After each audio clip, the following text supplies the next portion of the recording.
అయితే ఎత్తిపోతలు ఉన్నాయో తారక రామ అని రకరకాల పేర్లు ఉన్నాయి అక్కడ. దాదాపు 5-6 ప్రాజెక్టులు. ఆ ప్రాజెక్టుల ద్వారా నీళ్లు ఆల్రెడీ ఎత్తిపోతలు చేస్తున్నాం మనం. చేస్తున్నాం కింద మనం. ఇంకా 4 పెట్టుకుంటాం కూడా మనం. అవి ఇప్పుడు మన హక్కు వాళ్ళకి ఇచ్చేసామంటే పోతుంది. తద్వారా అంటే ఇక్కడ మన వేలుతో మన కళ్ళు పొడుస్తున్నారు ఇక్కడ. వాళ్ళ ద్వారా ఈ పిటిషన్ పరోక్షంగా వీళ్ళు సహకరిస్తున్నారు.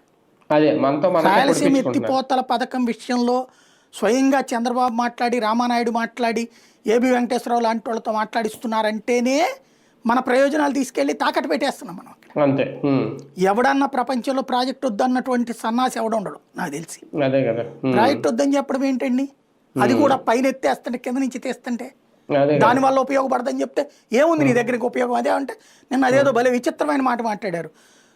పట్టిసీమ కట్టిన తర్వాత అంట రాయలసీమలో ఉద్యానవన పంటలు పండినాయి అంట. పట్టిసీమకి రాయలసీమకి ఏం సంబంధం? గోదావరి నీళ్ళు ఏమన్నా అక్కడికి వెళ్తున్నాయా రాయలసీమకి? అసలు ఆ ప్రాజెక్టే కదా ఇది. నల్లమల్ల సాగరు బనకచెర్లలో. అదేమంటే కృష్ణా డెల్టా నీళ్ళని అటుకిచ్చారు అనుకుందాం. అది రాజశేఖర రెడ్డి ప్రారంభించింది కదా, నీకేం సంబంధం? ఇంకా అందులో రాజశేఖర రెడ్డి ఆ పని చేశాకనే ఉద్యానవన పంటలు అక్కడ ప్రారంభమై ఎదిగినాయి. దాన్ని ఈయన క్యాష్ చేసుకుంటాం అనమాట. గోదావరి నీళ్ళ వలన అక్కడ వచ్చిందట. ఎట్లాగ అసలు ఏమైనా అర్థం ఉందా, పొంతనుందా? లేకపోతే ఎవడన్నా అధికారి చెప్తే మాట్లాడుతున్నాడు ఆయన? రెండవది